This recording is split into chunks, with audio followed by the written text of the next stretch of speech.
I'd like to talk for just a few moments. And, it's a subject I bring up quite a bit, but I can only make reference to my own life and how long it took me to learn to live this way. For it to become like an organic part of my inner work, my inner nature, the development of a chakra system that was strong enough to live connected to these three elements that I'm going to talk about. There are in this meditation that we do, there are three elements that are really significant. And it's not good to take them for granted. The first one is through the opening of the chakra system, we're connecting with higher energy in the universe. Now, as I've said many times, and I'll probably continue to say it many times, higher energy is infinite. It's beyond all human comprehension.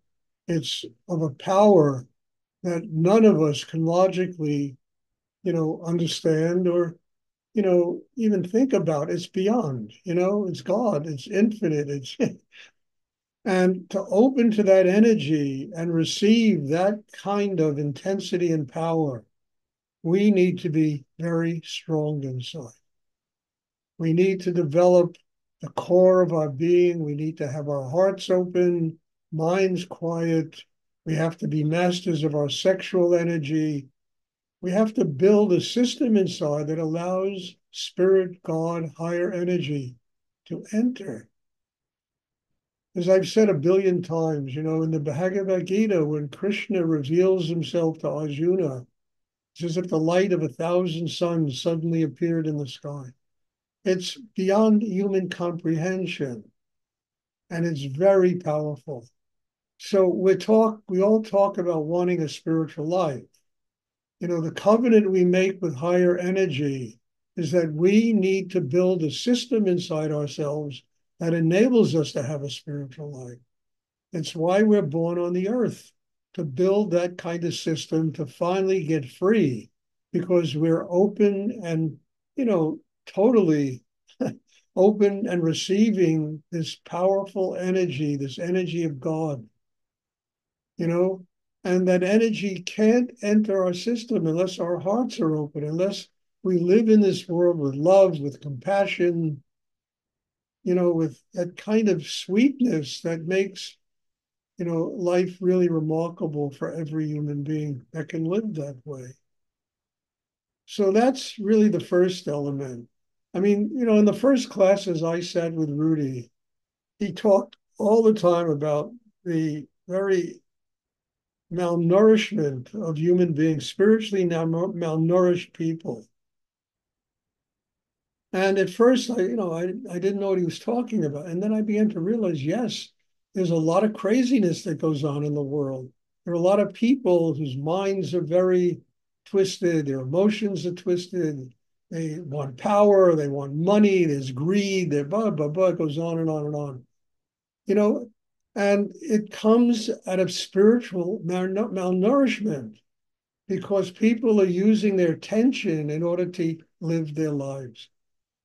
And the tension comes from a twisted mind. It comes from emotions, unhappiness, and it's projected onto the world. And we have the kind of insanity that we live with every day.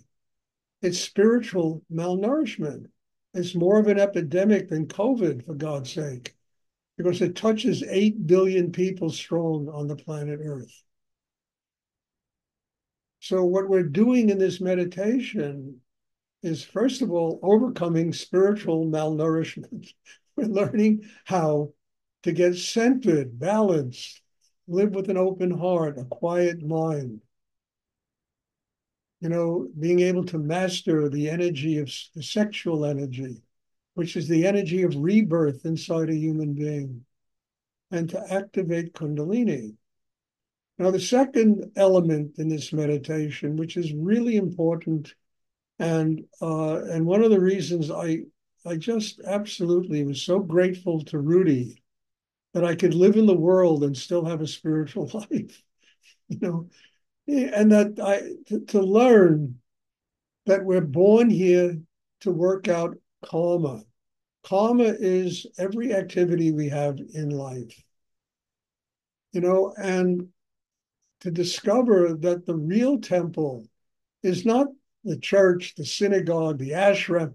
The real temple is life, which is the ultimate guru, the ultimate teacher for a human being. Please try and sit still. Flora, please try and sit still. It's the ultimate teacher for a human being because you wake up every morning and each and every one of us has to deal with life. And we're always thrown all kinds of curveballs. And, if you want to use baseball terminology, that we have to learn to deal with. And the way you learn to deal with it is building a system inside that allows the heart to be open so that we interact with life with love, with compassion, with that depth of emotional understanding that enables us to truly be happy people. Happy people have worked out their karma. But as I say a million times over, how many happy people do you find amongst 8 billion people that live on the earth? Not a hell of a lot. So it's receiving Shakti, it's receiving energy, having a chakra system that's strong enough to receive that energy. And then actively, the way we use that energy in the world determines whether or not we work out our karma. And the final realization, life is sacred.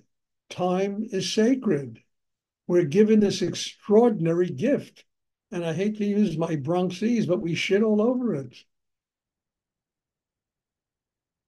An incredible gift called life, where every element of it is a teacher, even the things we don't like and the things that are difficult and are teaching us what we need to do to grow. So there's receiving, there's giving and receiving from life, karma. And the third element is kundalini, which is the pathway to enlightenment. Building these other two elements enables us to activate kundalini. And not only activate it, it enables our soul force to literally ride with kundalini right into the cosmos, into the bosom of God. But kundalini also is an extremely powerful energy. And if we don't build the kind of system inside, that is strong enough to deal with it. I mean, as I said to somebody yesterday, there are sanitariums and hospitals full of people that are suffering from kundalini-itis. They took LSD, they took drugs, they took this, and suddenly it released something in them, that they weren't strong enough to deal with inside. So the three elements I'm talking about are really the basic and foundation of Rudy's meditation practice. And all of them are essential if a human being wants to attain enlightenment in this lifetime. And we can't push, well, I'm just going to do heart chakra work. It doesn't work that. You got to do whole, it's like whole foods. You got to do the entire inner self has to be woken up and enlightened and strengthened. So I know I talk about this, and also in the book I just wrote, I write about this a lot too, but it's really important. And I hate to cap this with saying this is nothing you're going to ever understand. This has to become living experience. If you try to rationalize it and figure it out and come to some kind of conclusion about what, you're going to drive yourself crazy. But if you keep building a chakra system and growing inside, it becomes organic to your day-to-day life. And one of the ways you find out it's organic is you begin to have a sense of humor about yourself. I mean that. You can laugh at yourself. You can enjoy life. It's not so serious. It's not so intense. And, you don't have to be better than anybody else. In fact, it's better to be less than everybody else, because then everybody else has something to teach you. If you're less, then okay, open, let me learn. I'll become more. The moment we assume we're perfect and we know everything, I mean, it just leads right to the grave and reincarnation.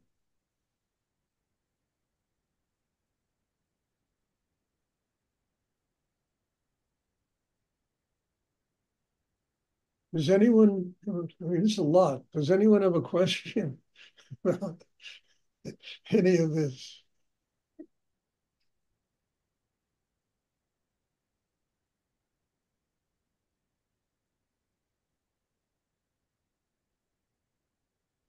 And I don't look, I've been doing Rudy's practice 50 years now, maybe more. I don't know. It's, my life has evolved. I don't understand this, but I do know every day it becomes more real, part organically of my life. And I'm able to, become a vehicle for this higher energy because I don't understand it and I bow to it. And I find that it's sacred, it's beyond my understanding, but it gives life. It gives life. And it connects one with a transcendental force in the universe that demands that we have to really grow every day and develop ourselves every single day. So if you ask me for a rational understanding of any of this, you're coming to the wrong person. I don't, but I've tried over these years to allow it to become a living example, a living element in my very day-to-day existence.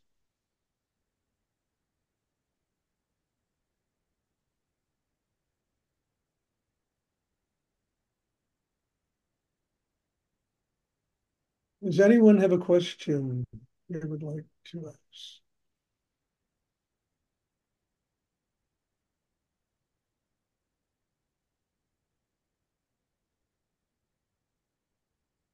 And this is not easy to attain, but why should should it be uneasy? I mean, look, being unconscious is just as hard. Living an unconscious life is probably the hardest way to live. At least when you start getting conscious, your heart opens, you can laugh, you have joy, you have fun. You see life as something sacred.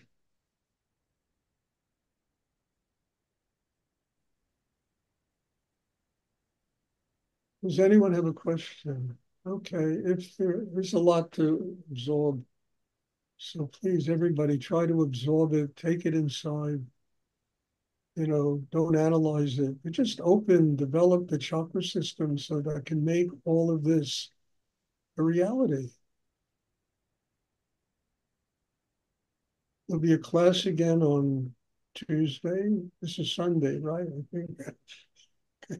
Yeah, class again on Tuesday.